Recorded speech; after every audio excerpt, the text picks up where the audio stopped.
Om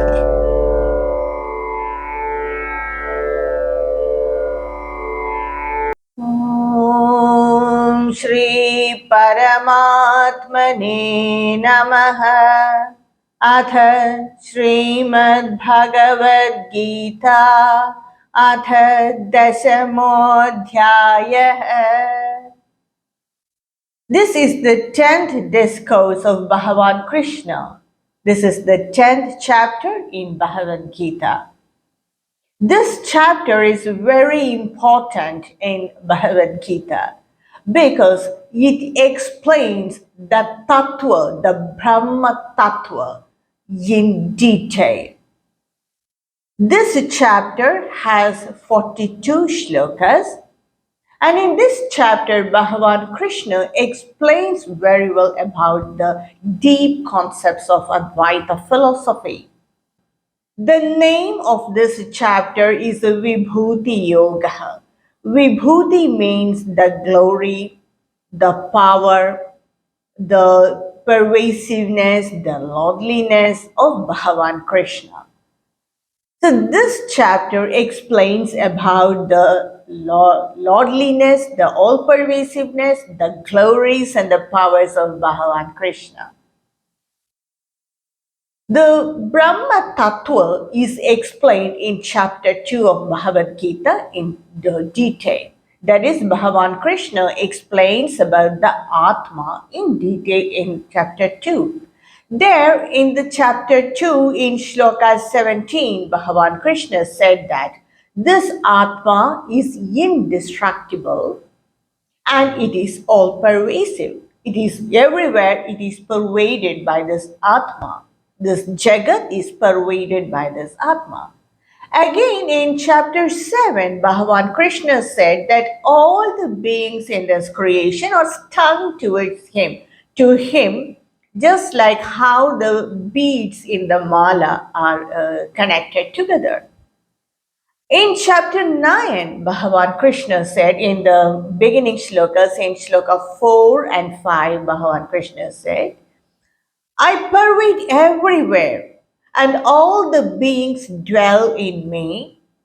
They not even dwell in me, I support them.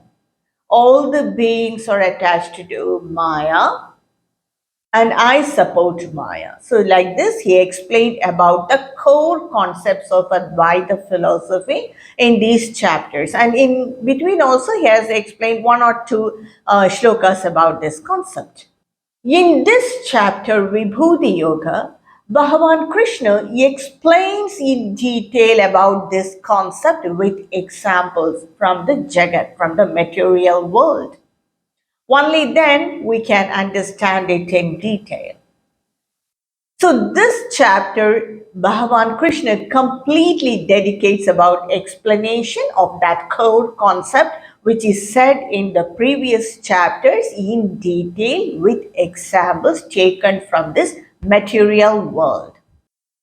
Ishvara is the creator. Ishvara means Brahman seen with Maya. He is the creator of this Jagat. Ishvara is creator as well as the created object. He is the creator as well as the creation. He is the nimitta karana as well as the upadana karana of this creation. Nimitta means instrument or an agent. For example, we make gold ornaments out of gold, but that gold bar or that solid gold will not become the gold ornaments automatically. A nimitta, your agent, a craftsman or a goldsmith is responsible for converting that gold, solid gold, into gold ornaments. So he is the nimitta. Another traditional example given in Vedanta is the clay is made into different objects like pots or any plate or anything, mud pots or mud plate, by the efficiency of the potter. His craftsmanship is behind this clay becoming pots. Just like that, Bhagavan, Ishvara, his power is behind Maya becoming this creation. So he, Bhagavan or Ishvara or Brahman seen with Maya, is the nimitta, instrumental cause behind this creation, and Bhagavan is the creator here. Ishvara is the creator, and so he protects this world, creates this world, protects it, sustains this world, and in the end, he merges this creation into him. So he is the nimitta karana. He is not only the nimitta karana, Ishvara is also the upadana karana. Upadana means the material. For example, in the gold ornaments, the gold is the material. In the making of the many clay pots, the clay is the material. That becomes the different objects. So like that, for this Jagat, Bhagavan's power, the Ishvara power residing in Ishvara, Maya is the material. It is the Maya that has become this creation. When the clay becomes the clay pots, the pots are inert. When the gold becomes the ornaments are inert. It doesn't have any intelligence. When the Maya, when it becomes the Jagat, this world is not inert. It is throbbing everywhere with energy. Even a small atom is throbbing with energy. So how is it possible? It is the Bhagavan, Ishvara, he is behind this Maya, and he himself, along with Maya, transforms into this Jagat, into this creation. So when Ishvara transforms into this Jagat, does he leave or discard his original state? Just like when the clay becomes pot, there is no clay, it has become pot. When the gold bar, when it becomes ornaments, the gold bar is not seen, only the ornaments are seen. So just like that, when Ishvara becomes this creation, does he leave his state of existence? No. That is the so-called subtle concept of Advaita philosophy. When Ishvara becomes Jagat, he is there in that state alone. He only supports Maya. And Maya becomes this Jagat. Maya alone cannot become this Jagat because it is inert, it doesn't have power. The intelligence of Bhagavan, the intelligence along with Maya, it has become Jagat. So when you see this world, we are seeing Maya along with the intelligence. There cannot be any karya without the karana. There cannot be any effect without the cause. When we see this Jagat, we see only Maya. We do not see the Adhisthana, that is the intelligence which is operating behind this Maya, and only because of that Adhisthana intelligence, Ishvara, this Jagat is active or it is intelligent. This body is inert. It is just a combination of 5 gross elements. Again, these elements are also gross, inert only. Only because of Atma residing in this body or this physical body is intelligent, or otherwise it will be inert. So this is the core concept, the tattva. And when you see this Jagat, logically, we are seeing this Maya along with Bhagavan, along with Ishvara, along with the divinity. But when we see this Jagat, do we see the divinity? Practically, we are not seeing the divinity, we are seeing only the Nama Rupa, which is Maya. So when we connect with this Nama Rupa, maybe we are aware of the gunas. That is also Maya.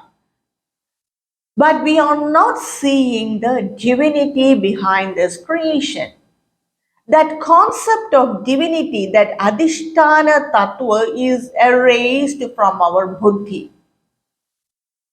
The one and only reason for so many communal fights, regional fights, conflict between nations, conflict in the family, a rising of the egoism, ahankara, so many hatred. The one and only reason for all this is not seeing the divinity behind the Nama Rupa.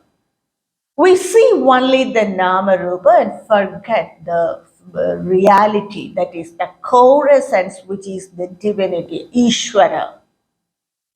To bring back that tattva, to bring that awareness in all beings, Bhagavan Krishna has devoted this entire chapter for that. To bring back the awareness of divinity in all that we see. He has taken the different classes of beings and explained that I am in that. He identified himself in that. For example, he takes, I am the Arjuna among the Pandavas. So among the Pandavas, he is Arjuna. I am the Narada among the Devrishis. So like that, in all the worldly beings also, classes also he has taken, that we will see when we go deep into this chapter. The next question is, why Bhagavan select only that Nama Rupa? Why Arjuna? Why can't he select Nakula or Sahadev? The Acharyas, what they give explanation for this is, he has taken the prominent Nama Rupa among that class. For example, among the Pandavas, Arjuna is famous. That Nama Rupa is famous. Among the Devarshis, Narada is famous. So our buddhi and mind will be attracted towards that Nama Rupa, which is very famous, which is very prominent. And that Bhagavan Krishna also tells in his verses, in the when we go deep into the shlokas, he will say that among that prominent beings, he identifies with the prominent being of that class, prominent Nama Rupa of that class. So this is the basic idea, the core concept behind this chapter. Now, what is the benefit of this chapter? When we read this chapter again and again, that divinity, feeling of divinity will be established in our mind. We have long ago forgotten this concept, that will be re-established in our mind. So this removes the hatred towards other beings. So it brings sama buddhi in us to see everything equally. There will not be any hatred or any favoritism, or just like Bhagavan Krishna, he doesn't hate anyone, or no one is so dear to him also. So just like that, we will get sama buddhi. The next use of this chapter is, it is very useful for the mumukshus when they meditate on Bhagavan to understand the Brahma Tattva. They will understand when we do the Vibhuti Dhyana. They will understand the Brahma Tattva very easily, because Bhagavan Krishna explains this chapter or this Tattva with examples taken from the ordinary material world. So we will understand it better. The next benefit of this chapter is, the glory of Bhagavan or the power of Bhagavan is shining through all of us. Through all of us. If we identify that glory, that power, and if we polish it, then we too can shine through that. And that glory or power of Bhagavan is our challenge.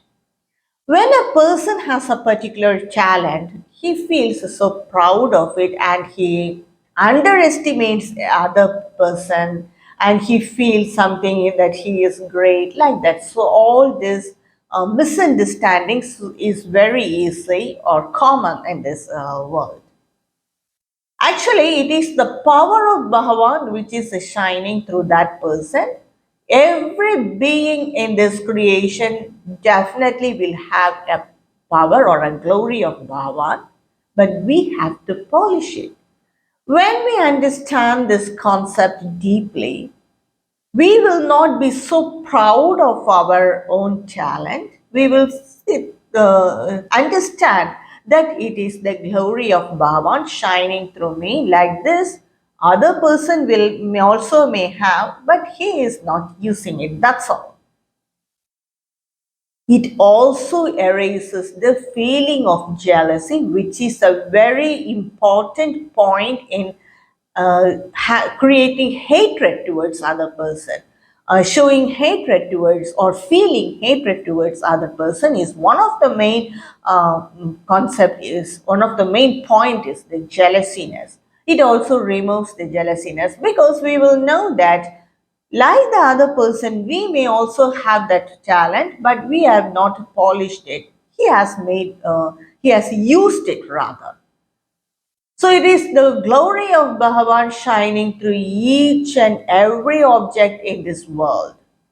So that we will understand it very clearly, and again it removes hatred in people, and we will understand or we will have the Sama Buddhi in this creation. The next very important point is right from the very young age, we all have practiced worshipping the Ishta Devata, that is, what our parents or what our family members or what our ancestors might have worshipped, we too worship like that.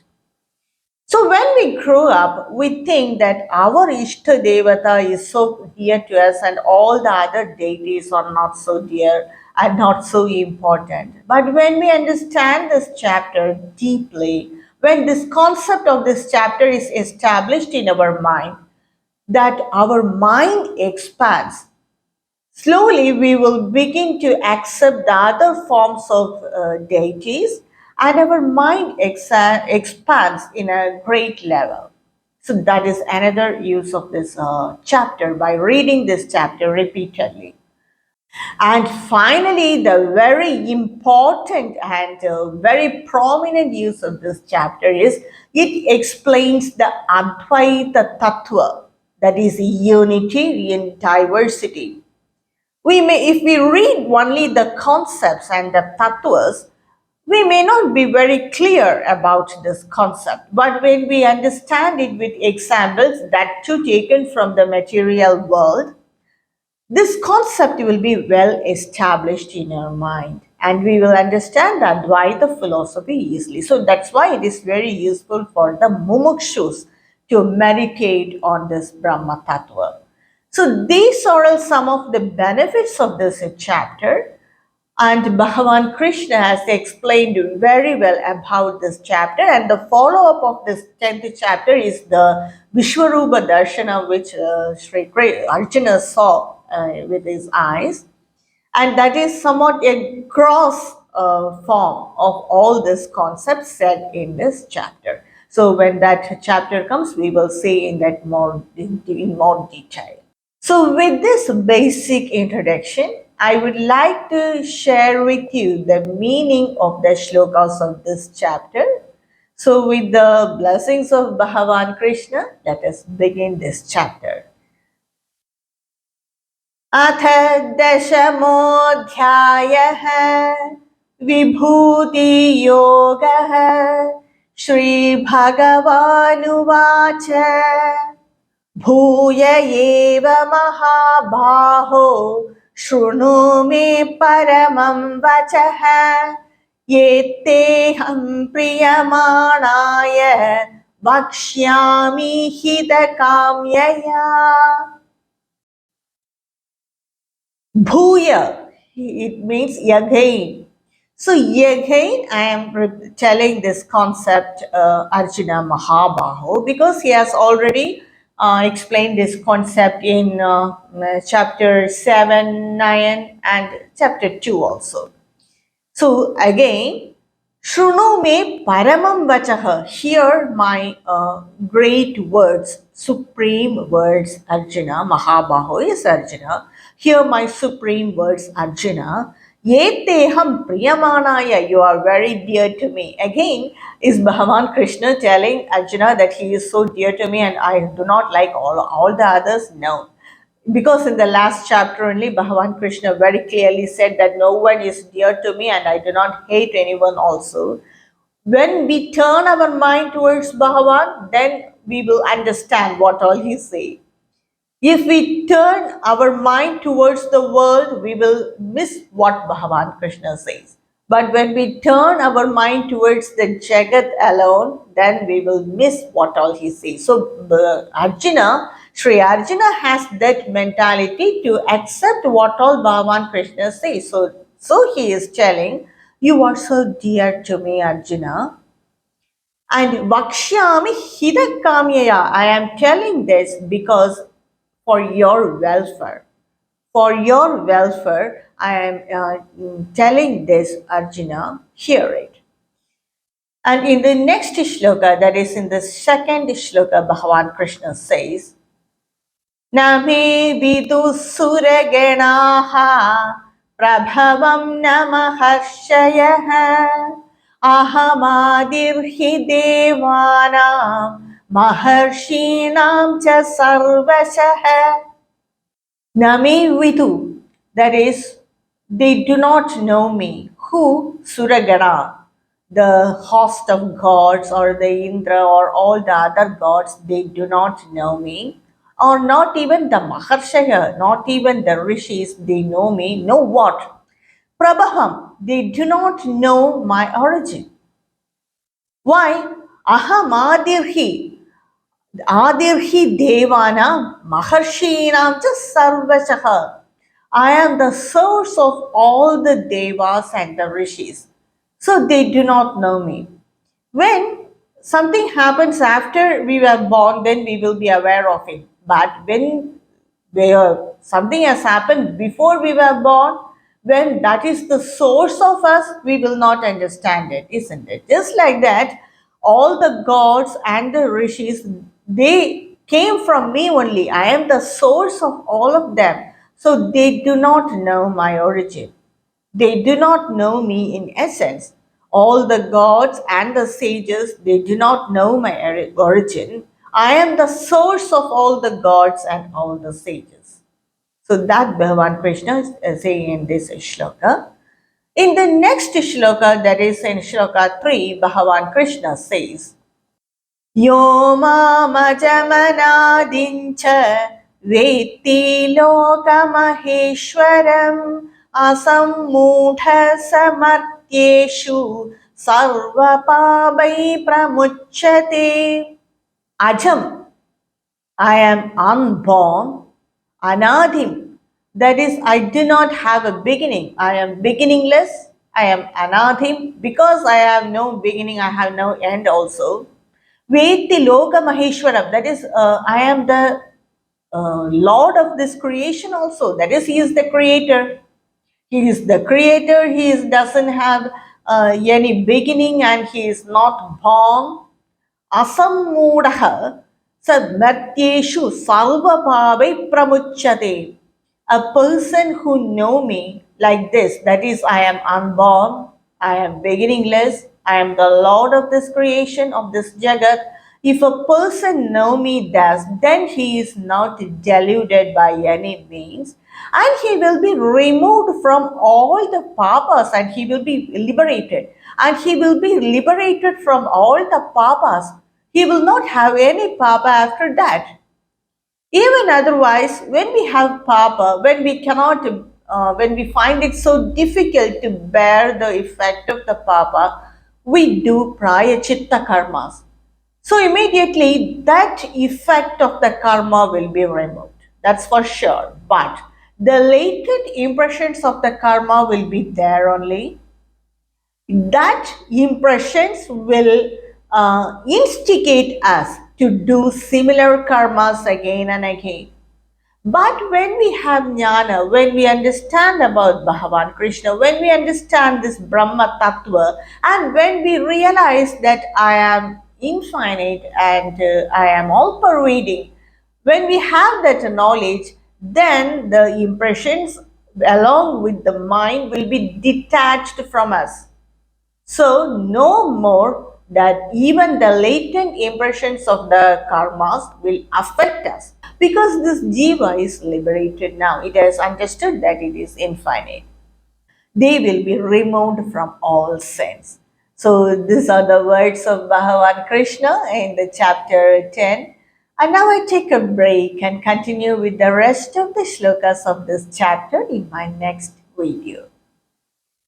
यत्र योगेश्वरः कृष्णः यत्र पार्थो धनुर्धरः तत्र श्रीर्विजयो भूति ध्रुवा नीतिर्मतिर्मम ॐ श्रीकृष्णार्पणमस्तु।